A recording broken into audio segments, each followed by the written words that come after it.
Hello students, कैसे हैं आप सब। आशा करती हूँ आप अच्छे होंगे और अच्छे से अपनी पढ़ाई कर रहे होंगे। मैं मोनिका रावत आपका स्वागत करती हूँ आईसीटी वर्चुअल क्लासरूम देहरादून में। बच्चों, जैसे कि आप जानते हैं, आज हम क्लास 8 का जो आपका सब्जेक्ट है साइंस, उसका जो आपका चैप्टर है stars and the solar system, उसे कंटिन्यू करेंगे। तो बच्चों, जो लास्ट लेक्चर था उसमें हमने कॉमेट्स के बारे में पढ़ा था और एस्ट्रॉइड्स के बारे में पढ़ा, यानी हमने धूमकेतु के बारे में पढ़ा था और क्षुद्र ग्रह के बारे में पढ़ा था। हमने ये देखा था कि जो आपके एस्ट्रॉइड्स होते हैं वो सोलर सिस्टम में किस जगह मार्स और जुपिटर के बीच में एक बेल्ट की फॉर्म में, एक बेल्ट की तरह क्या होते हैं, उसके बीच में एग्जिस्ट करते हैं। तो अब हम जो हमारे सोलर सिस्टम यानी सौर मंडल के जो आपके और खगोलीय पिंड हैं उनके बारे में हम पढ़ेंगे। तो हमारा जो नेक्स्ट टॉपिक है वो आपका मीटियोर्स एंड मीटियोइड्स यानी उल्काएं और उल्कापिंड है।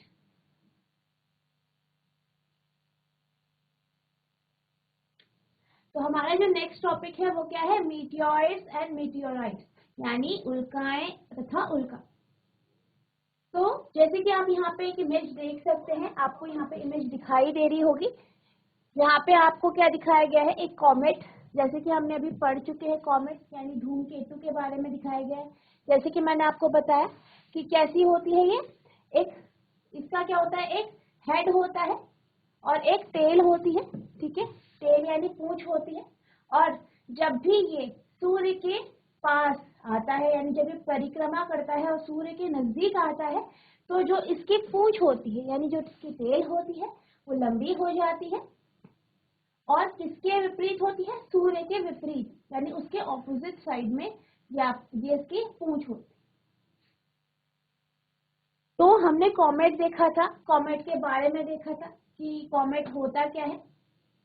फिर हमने एस्ट्रॉइड के बारे में देखा था। एस्ट्रॉइड देखे थे कि क्या थे, ये कुछ पिंड थे, कुछ रॉकी बॉडी जो थे, पथरीली जो है पिंड थे जो कि एक बेल्ट में एग्जिस्ट करते हैं आपके सोलर सिस्टम यानी सौरमंडल। अब हम बात करते हैं आपके मीटियोर्स के बारे में।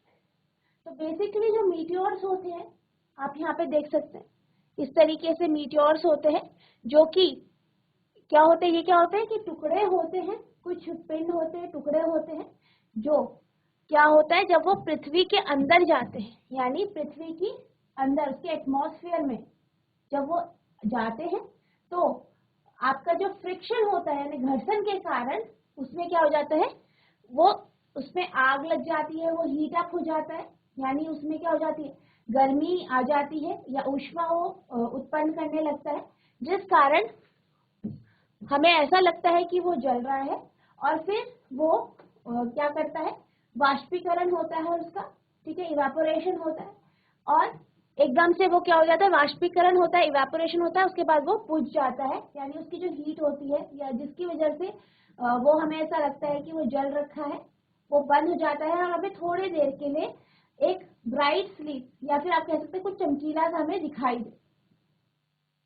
तो बेसिकली ये छोटे टुकड़े होते हैं, छोटे जो आपके रॉक होते हैं उनके टुकड़े होते हैं, पत्थर जो होते हैं उनके टुकड़े।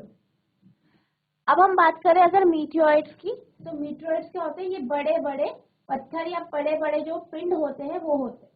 तो बेसिकली बड़े बड़े पिंड होते हैं और जिस तरीके से मीटियोइड्स जो आपके मीटियोर्स हैं यानी कि जो आपकी उल्का है, ये तो आपके छोटे पिंड होते हैं, लेकिन ये क्या होते हैं, जो आपके उल्का पिंड होते हैं ये बहुत बड़े बड़े पिंड होते हैं। और जिस तरीके से उल्काएं, जैसे आपकी उल्काएं जो है एटमॉस्फेयर में आती है यानी एटमॉस्फेयर में जैसे ही एंटर करती है, एटमॉस्फेयर में जैसे ही आती है क्या होता है, वो आपको वो एटमॉस्फेयर के कारण उसमें भी फ्रिक्शन होता है यानी घर्षण होता है और उसमें से ऊष्मा उत्पन्न होती है और वो हमें ऐसा लगता है कि वो जल गया है।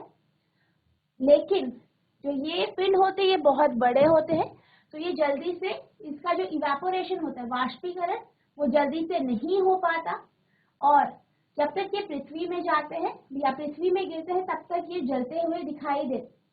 तो जो आपके मीटियोर्स होते हैं या मीटियोराइट्स होते हैं, ठीक है, जो आपके मीटियोराइट्स होते हैं यानी उल्का पिंड होते हैं, वो बड़े साइज के पिंड होते हैं। और इन क्योंकि इसकी ऐसी प्रॉपर्टी है, इसकी ऐसी विशेषता है कि ये जब तक पृथ्वी पे पहुंचते हैं, पृथ्वी के तल तक उसकी सतह तक पहुंचते हैं, तब तक वो जलते रहते हैं, जिस कारण वैज्ञानिक इनका प्रयोग करते हैं अपने अध्ययनों में, ये जानने के लिए कि जो आपका ब्रह्मांड है, हमारा जो सोलर सिस्टम है, या फिर हम ये कह सकते हैं जो हमारा सौर मंडल है, और जो हमारा ब्रह्मांड यानी जो हमारा यूनिवर्स है, उसमें किस किस तरीके के पिंड होते हैं, उनकी स्टडी करने के लिए वैज्ञानिक इनका उपयोग करते हैं। तो मीटियोर्स, जो आपका मीटियोराइट्स होते हैं यानी उल्का पिंड होते हैं, ये बड़े बड़े आपके पिंड होते हैं, या फिर आप कहते हैं बहुत बड़े बड़े खगोलीय पिंड, पत्थर के या रॉकी जो होता है पत्थर के टुकड़े होते हैं।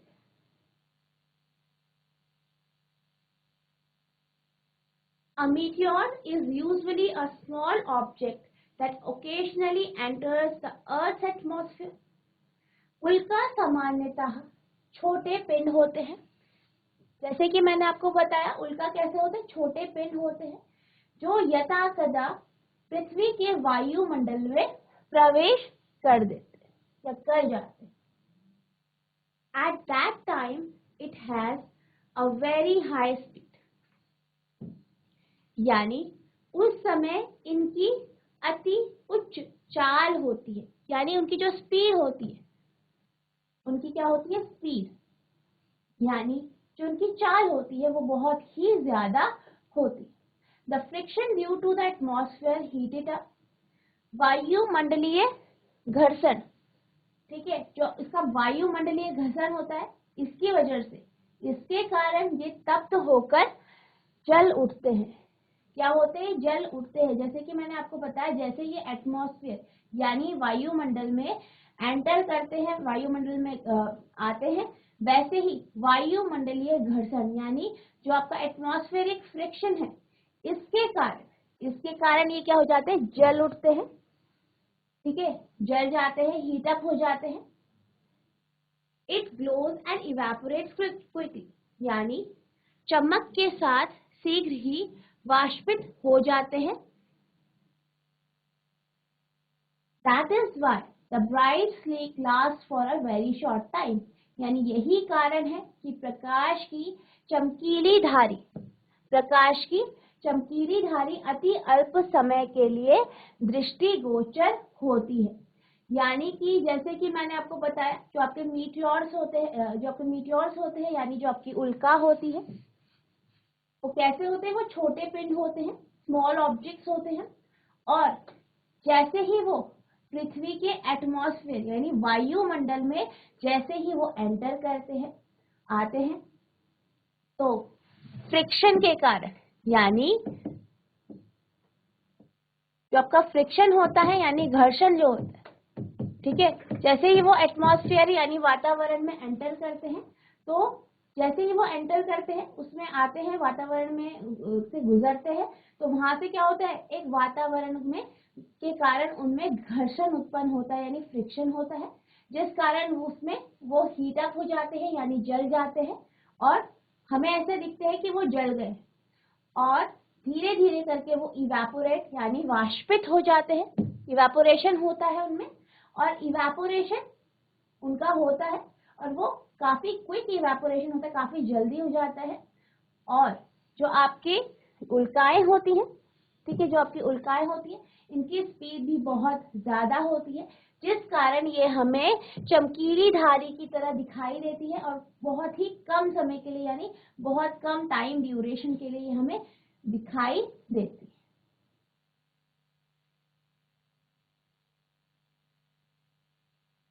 Some meteors are large and so they can reach the earth before they evaporate completely. यानी कुछ जो उल्काएं होती हैं वो बहुत बड़ी होती है, जैसे मैंने आपको बताया वो काफी बड़ी होती हैं, उनका आकार बहुत बड़ा होता है, इसलिए वो पूरी तरीके से इवेपोरेट नहीं हो पाती है, ठीक है, क्योंकि उनका क्या है, साइज बहुत बड़ा है, उनका आकार बहुत ही ज्यादा बड़ा है।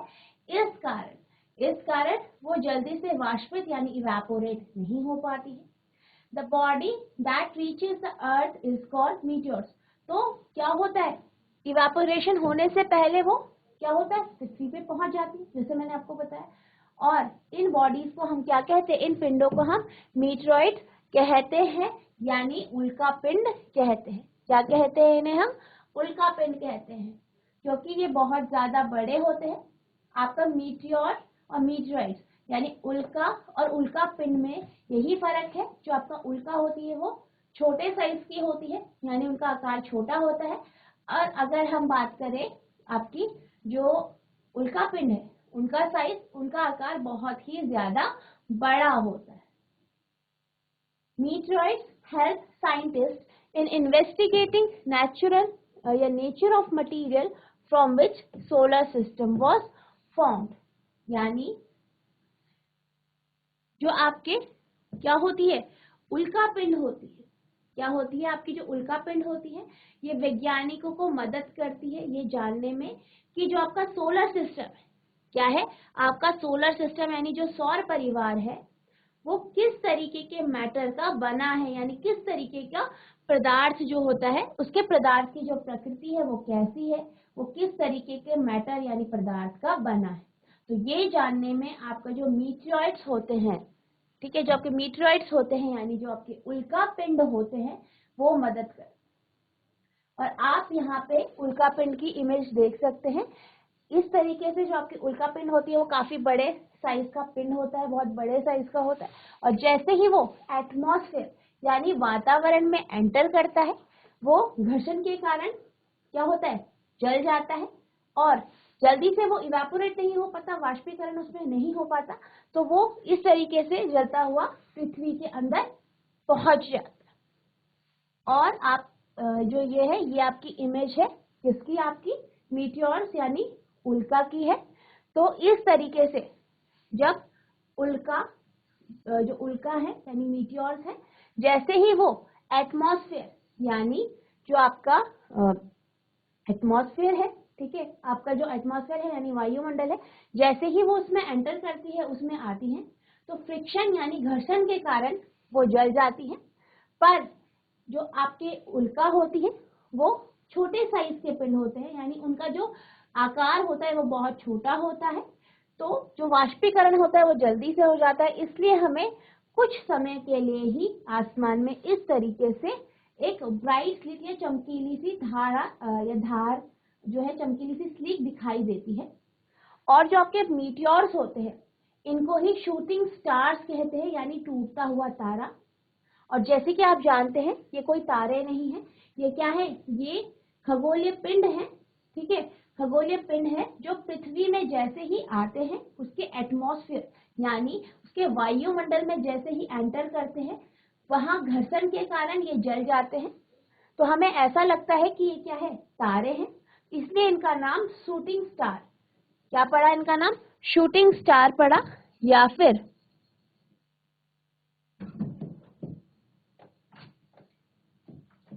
इनका नाम क्या पड़ा, शूटिंग स्टार पड़ा। या फिर आप कह सकते हैं जिसे हम क्या कहते हैं, टूटता हुआ तारा कहते हैं।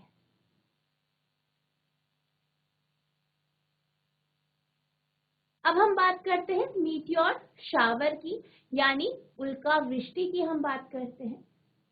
तो जैसे कि आप मीटियोर शावर को आप नाम से ही जानते हैं, यानी बहुत सारे मीटियोर यानी उल्काएं एक साथ पृथ्वी पे की तरफ आ रही हैं, यानी ऐसा लग रहा है एक साथ बहुत सारी उल्काएं आपकी पृथ्वी की तरफ आ रही है, यानी बहुत सारे तारे एक साथ टूट रहे हैं। तो आप इसकी इमेज यहाँ पे देख सकते हैं। इसमें आपको दिखाई दे रहा है कि ये क्या है, पृथ्वी की जो है वो है सतह है, ठीक है, ये आपका एटमॉस्फेयर है यानी वायुमंडल है। और वायुमंडल से घर्षण के कारण आपके जो पिंड हैं, ठीक है, जो आपके मीटियोर्स हैं, ये क्या हो जाते हैं, जल जाते हैं। और एक साथ बहुत सारे मीटियोर्स एक साथ पृथ्वी के अंदर आते हैं, उसके वातावरण में आते हैं। और ऐसा लग रहा है कि एक साथ बहुत सारे आपके जो है तारे टूट रहे हैं, जिसे हम नॉर्मल लैंग्वेज में कहते हैं कि बहुत सारे शूटिंग स्टार एक साथ आ रहे हैं। तो आप इसको जो ये कंडीशन है, ये जो स्थिति है, इसको हम क्या कहते हैं, उल्का वृष्टि कहते हैं। तो बेसिकली होता क्या है, जब जो पृथ्वी है, ठीक है, जो आपकी पृथ्वी है, जब पृथ्वी किसी धूमकेतु की पूंछ को पार करती है तो उल्काओं की झुंड दिखाई देते हैं। यानी कि जब जो पृथ्वी है उसके पास से आपका कॉमेट यानी धूमकेतु, जिसे हम क्या कहते हैं, कॉमेट कहते हैं, धूमकेतु, जब उसके पास से क्रॉस होता है तो क्या होता है, हमें बहुत सारे उल्काओं का झुंड यानी ग्रुप दिखाई देता है, या आप कह सकते हैं स्वार्म्स ऑफ मीटियोर्स आपको दिखाई देते हैं। इन्हीं उल्का वृष्टि कहते हैं। इनको क्या कहते हैं, उल्का वृष्टि यानी मीटियोर शावर्स हम इसे कहते हैं। और ये साल में रेगुलर इंटरवल यानी एक समय अंतराल के बाद हर साल में हर वर्ष होती है, यानी इसका एक फिक्स टाइम होता है। इस टाइम के बाद आपको मीटियोर शावर या फिर उल्का वृष्टि देखने को मिलती है।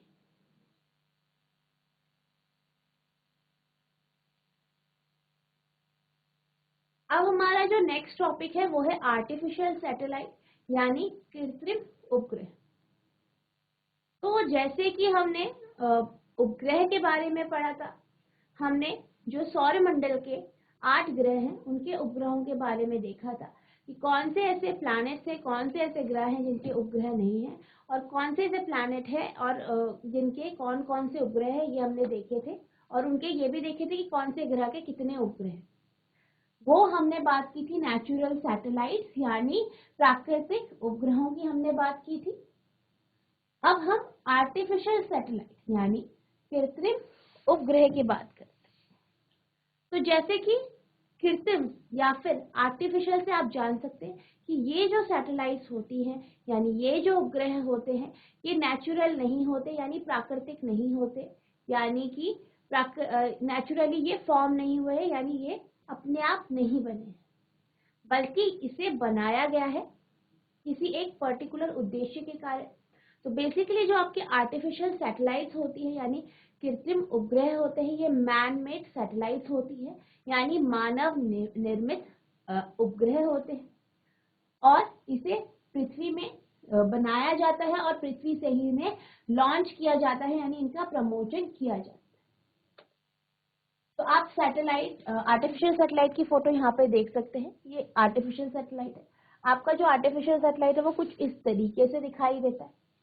जो आपके आर्टिफिशियल सैटेलाइट्स होते हैं ये पृथ्वी के काफी नजदीक होते हैं, यानी कि जो आपके नेचुरल सैटेलाइट होते हैं यानी जो आपकी प्राकृतिक, जिसे हम क्या कहते हैं, प्राकृतिक उपग्रह जिसे हम कहते हैं, जो आपके प्राकृतिक उपग्रह होते हैं ये पृथ्वी से थोड़ा दूरी पे होते हैं। लेकिन जो आपकी आर्टिफिशियल सैटेलाइट्स होती है यानी कृत्रिम उपग्रह जो होते हैं ये पृथ्वी की काफी नजदीक होते हैं।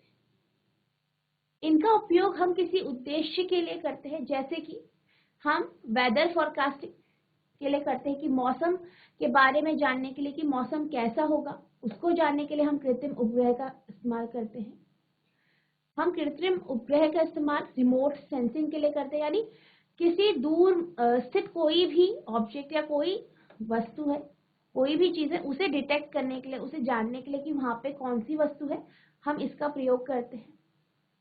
कम्युनिकेशन के लिए यानी दूर संचार के लिए, जैसे कि हम बात करते हैं टेलीविजन की यानी टीवी की। तो आपका जो टीवी है उसमें आप बहुत सारे चैनल्स देख सकते हैं। तो बेसिकली क्या होता है, सैटेलाइट्स के थ्रू सिग्नल जो होता है वो आपके टीवी एंटीना पे आता है और वो उसे कैच करके आपको टीवी में जो आपके चैनल्स है उन्हें दिखाता है। उसी तरीके से आपका जैसे नेटवर्क होता है या आप इंटरनेट की बात करते हैं तो वो भी आपका आर्टिफिशियल सैटेलाइट के थ्रू ही पॉसिबल हुआ है। इस तरीके से आर्टिफिशियल सैटेलाइट्स के बहुत सारे यूज है या फिर बहुत सारे इसके उद्देश्य है। तो जो आपका आर्टिफिशियल सैटेलाइट है, artificial satellite are man made यानी कृत्रिम उपग्रह मानव निर्मित होते हैं, ठीक है, यानी कि इसे मानव ने बनाया है, इंसान ने बनाया है, ये मानव निर्मित होते हैं।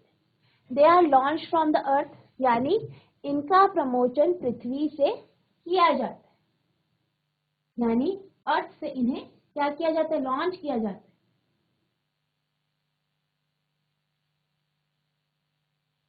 They revolve around the earth much closer than Earth's natural satellite moon। जैसे कि मैंने आपको बताया कि जो आपके क्या होते हैं, आर्टिफिशियल सैटेलाइट्स होती हैं, वो पृथ्वी के काफी नजदीक यानी काफी क्लोज, ठीक है, यानी चंद्रमा की से अगर इसकी तुलना करें तो जो आपके प्राकृतिक उपग्रह होते हैं वो पृथ्वी के काफी नजदीक होते हैं, और काफी नजदीक वो क्या करते हैं, पृथ्वी की परिक्रमा करते हैं, यानी वो उसके चक्कर काट। जैसे कि हमने क्या पढ़ा था कि जैसे हमारी अर्थ है, ठीक है, जो हमारी अर्थ है यानी जो हमारी पृथ्वी है, आप जानते हैं किसका चक्कर काट रही है, सूर्य का चक्कर काट रही है। हमने देखा था कि सूर्य का किस तरीके से पृथ्वी चक्कर काटती है। इसी तरीके से फिर हमने ये देखा था कि जो आपका मून होता है यानी चंद्रमा होता है, वो किसका चक्कर काटता है, पृथ्वी का चक्कर काटता है, ठीक है, यानी पृथ्वी की क्या करता है, परिक्रमा करता है, और पृथ्वी सूर्य की परिक्रमा। उसी तरीके से जो आर्टिफिशियल सैटेलाइट्स होते हैं, जो पृथ्वी से यानी अर्थ से इनका प्रमोशन किया गया है यानी लॉन्च किया गया है, वो भी पृथ्वी के चारों तरफ चक्कर काटती है या पृथ्वी की परिक्रमा करती है। और आप जानते हैं जो आपकी आर्टिफिशियल सैटेलाइट है, ये एक पर्टिकुलर इसका कुछ उद्देश्य होता है, जिस उद्देश्य से इन्हें हमारी जो पृथ्वी है यानी अर्थ है, इसकी जो है इसके चारों तरफ इसे मतलब इसको भेजा गया है ताकि ये पृथ्वी का चक्कर काटे। तो एक पर्टिकुलर इसका उद्देश्य होता है, कुछ उद्देश्य के कारण ही इन्हें भेजा जाता है। India has built and launch several artificial satellite, यानी भारत ने बहुत सारे कृत्रिम उपग्रहों का निर्माण किया, और जो पहला इंडियन सैटेलाइट था यानी पहला इंडियन जो आर्टिफिशियल सैटेलाइट यानी पहला भारतीय कृत्रिम उपग्रह जो था वो आपका कौन सा था, आर्यभट्ट था, ठीक है, कौन सा उपग्रह था आपका, आर्यभट्ट पहला भारत का कृत्रिम उपग्रह था जो लॉन्च किया गया।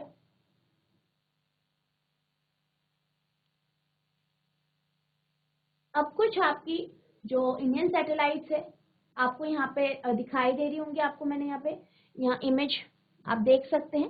कल्पना 1 ये आपकी एक इंडियन आर्टिफिशियल सैटेलाइट है, कल्पना 1। देन ये EDUSAT, ठीक है, ये एजुकेशन की सैटेलाइट है, एजुकेशनल सैटेलाइट है इंडिया की पहली, EDUSAT, ठीक है, और आपका INSAT। तो ये कुछ ऐसी आर्टिफिशियल सैटेलाइट्स है जो इंडिया ने लॉन्च की है।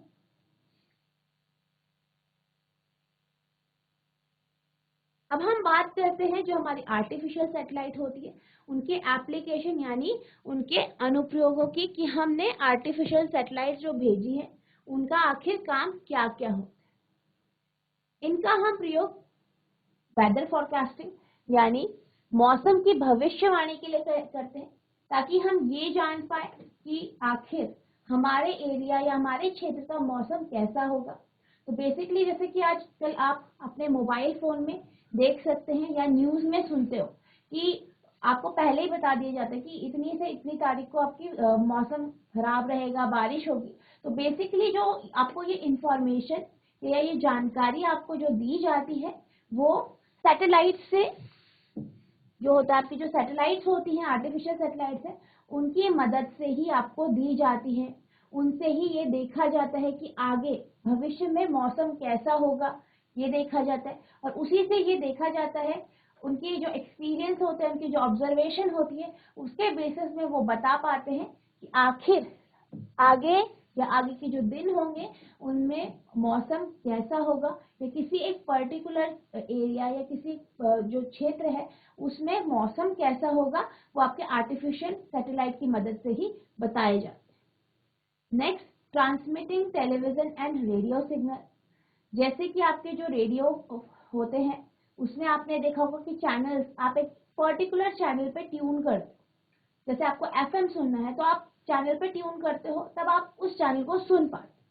तो बेसिकली जो आपके रेडियो सिग्नल होते हैं ये भी आपके आर्टिफिशियल सैटेलाइट की मदद से ही उनकी वजह से ही हम जो है रेडियोज में चैनल सुन पाते हैं, एक पर्टिकुलर जो चैनल होता है उसे सुन पाते हैं। तो ये आपके रेडियो सिग्नल्स में आपकी हेल्प करते हैं, ठीक है। ट्रांसमिटिंग टेलीविजन, जैसे कि मैंने अभी आपको बताया कि टीवी में एक पर्टिकुलर आपको चैनल देखना है, तो वो किस तरीके से सैटेलाइट से आप सिग्नल्स जो है आपके एंटीना तक पहुंचते हैं, टीवी एंटीना तक, और फिर वहां से आपके टेलीविजन में आपको सारे जो पिक्चर्स है या जो चैनल्स जो आप देखना चाहते हैं वो आप देख पाते हैं। तो ये भी आपके आर्टिफिशियल सैटेलाइट की मदद से ही पॉसिबल हो पाया है।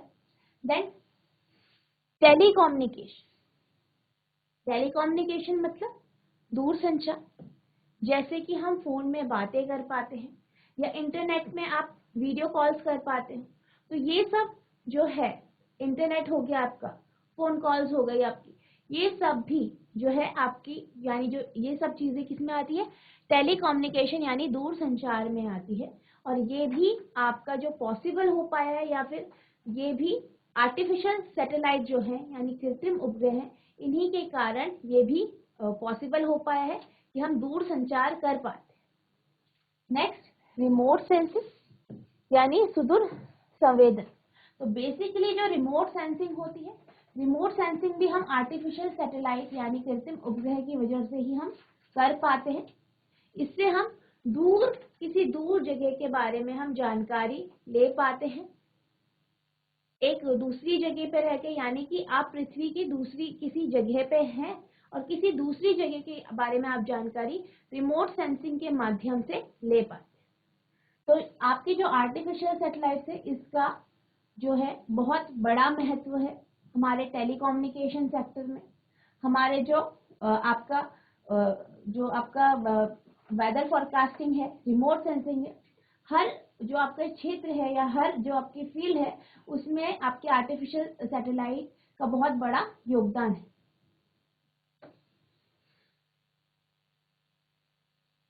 तो ये हमने आज जो है आपका जो चैप्टर है stars and the solar system, इसको हमने कंप्लीट कर दिया है। अब हम इसके क्वेश्चन आंसर्स की तरफ चलते हैं। तो बच्चों, अब हम कुछ एक्सरसाइज के क्वेश्चंस करेंगे जो आपके टेक्स्ट बुक की एक्सरसाइज है। तो आपका जो पहला क्वेश्चन है, आपके पास 3 क्वेश्चंस आपको दिए गए हैं। तो इन क्वेश्चन में आपको क्या दिए गए हैं, विकल्प दिए गए हैं, यानी ऑप्शंस आपको दिए गए हैं और आपको सही विकल्प छांटना है, यानी सही ऑप्शन चूज करना है। तो आपका जो फर्स्ट क्वेश्चन है वो ये है, which of the following is not a member of solar system, यानी निम्नलिखित में से कौन सा आपके जो सौर परिवार है उसका भाग नहीं है, उसका मेंबर नहीं है।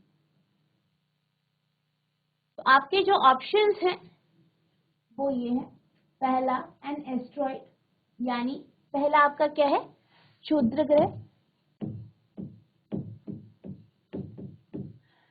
दूसरा है सैटेलाइट यानी उपग्रह। तीसरा है कॉन्स्टलेशन यानी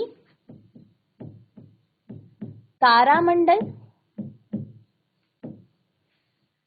चौथा है कॉमेट यानी धूमकेतु।